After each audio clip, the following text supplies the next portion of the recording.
Hi everyone, I'm Emma Billington from Dogs for Rescue, been running rescue in the Northwest. Very much out of my comfort zone here and having to read from the script, so please bear with me.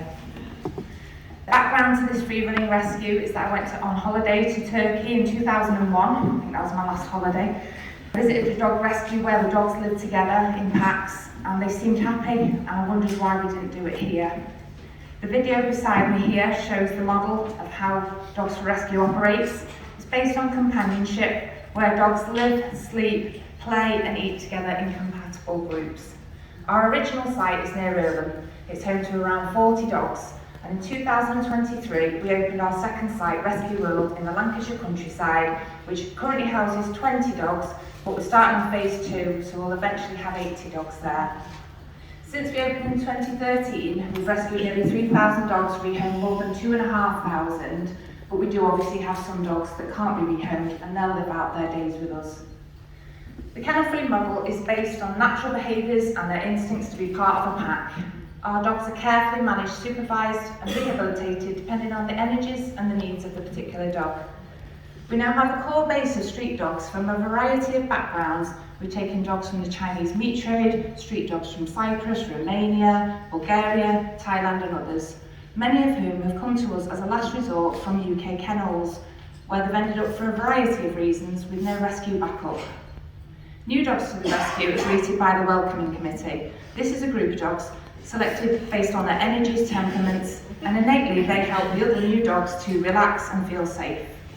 The rest of our dogs are made up of mainly UK poundies, as was mentioned before, usually the bull breeds, so often facing euthanasia. And bullies in particular are a passion of ours at Dogs for Rescue. After all, it was a tiny dog called Lucky, a little staffy, who got me into this in the first place. This balance of UK dogs and street dogs is what helps make our kennel-free model work. Typically, the street dogs teach the UK dogs how to socialise, play and live with other dogs. And this is helpful because sometimes UK dogs do not have the best doggy manners. This dynamic helps to rehabilitate them, reduces stress and makes them more rehomeable. In return, UK dogs help street dogs learn to trust us. Typically, many have experienced cruelty and trauma at the hands of humans and have never known kindness. The transformations we see are astounding. At the rescue, we work hard to ensure that each dog's needs are met, and for some this is having the company of other dogs, and for others it's giving them space, choice and time to come around in their own pace. There's nothing more magical than when a dog who couldn't be touched comes over for their first treat or stroke. We live on site with them in a home-style environment, hoping that they never feel like they're homeless. It's one big rescue family, and we aim for every dog with us to have at least one doggy friend. Hi, I'm Suzanne. I work with Dogs for Rescue as a volunteer. So this meeting is specifically about the current state of rescue, and the past year has been undoubtedly the hardest that Dogs for Rescue has ever experienced. Before that, 2023 was the hardest year they'd ever experienced. So we have around 150 calls, emails and tags a day about a dog needing our help. And we can't possibly say yes to them all. We've heard that tonight, others are having the same issues. And some days we can't even say yes to one dog, which is heartbreaking. Our staff say they go to bed at night thinking about the dogs we haven't been able to take. And I know you're all experiencing similar things here, so the mental health is definitely one of our concerns. The period just before the XL bully ban was even worse. It was really devastating for our team. They had to watch while hundreds of dogs were abused, abandoned and surrendered, and that's now spilled into prejudice against other bull breeds. We're still seeing the fallout now. We turn down at least one desperate plea to take in an XL bully every day. Most of them family pets, they haven't done anything wrong. So the rescue community said that ban wouldn't work, and it hasn't. Instances of dog bites have gone up. Police forces are saying they're struggling to enforce it, and backyard breeders have just moved on to the next large breed. So this was all predicted, wasn't it, by the people in this room? And it highlights the importance of taking the right action and not just being seen to take action because of the public pressure. So before that happened, we were already in a difficult situation. The perfect storm that we've heard about tonight of lockdown puppies, financial crisis, leading to dogs just being discarded in the hundreds every week and the pounds being full. But on top of that, we've seen fewer homes coming forward, being available to rescue. We've seen a slowdown in the rehoming and fostering. And we're losing experienced rescue workers as they struggle to cope with the reality that they find themselves in. So no one seems to quite know how many healthy dogs are euthanised in the UK each week. We know that the Kennel Club records about 250,000 new puppies every year, but that's before we even think about the backyard breeders and the illegal puppy mills. So it's maths, isn't it? As long as there are more puppies being born than there are dogs being rescued or homed, the euthanasia numbers will continue to grow. How can this be in a country of dog lovers? I don't think the public are aware of what's happening, as the lady earlier said. I don't think they do realise.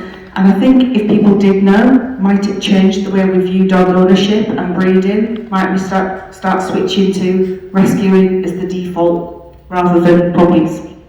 So we have started to think about what more we could do in the campaigning space, so we're really delighted to be here tonight, thank you. We've got over 250,000 followers on Facebook and a growing presence on our other channels, thanks to the videos we post, like the ones you're looking at now. And our supporters are really passionate, loyal people from across the UK, from around the world, and they really want to use their voice to help animals. So we were thinking about how do we use their voice and ours to elevate other campaigns and to give a voice to those who don't have one. We'd love to support some of the campaigns talked about in the room tonight.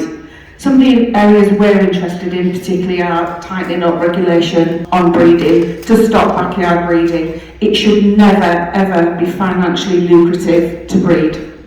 We'd also like to see the end of breed-specific legislation and put the onus back onto responsible ownership. We support Tuck's Law, and we'd like to see mandatory reporting of euthanasia for all local authorities and vets, including the reason for the euthanasia, because until we actually know how many dogs are losing their lives, it's hard to bring this into public awareness. So that call earlier for more data and better data is important.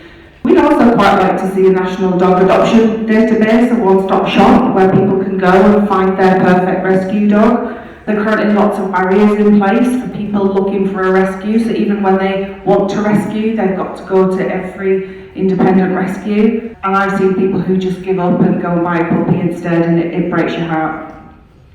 So these are some of the things we'd love to work with the people in this room, with the policymakers, with politicians, and get more involved. I think there are about 1,000 dog rescues in the UK, independent ones. So like people have said tonight, you know, if we put our voices together and work together, campaign together, we've got the potential to be such a loud, powerful voice. So I'm just going to pass to Emma, who's going to finish. So just like kennels don't work for every dog, neither does kennel-free rescue. We've worked with lots of rescues across the UK to help find the best solution for the individual dog's needs. Every dog is different and every rescue is different. And we do know that there's some scepticism around the kennel-free model, and we understand that it's not necessarily something that every rescue can or would want to do, but we do think there's a really important place for it, and we hope that by showing how it can work and learning from each other, we can continue to improve the experience of rescue dogs, and that we can work together to rescue even more. We really do believe the industry working together with our collective voice is the best way to help more animals and those who don't currently make it to us. So I know there's some things that we differ on, and we all have our own ways and our opinions and our own first-hand experiences that have shaped this, but we also have many areas that we agree on and so much in common, and we're all working towards the same goal. So thank you for listening to us today and for inviting us to be part of the movement.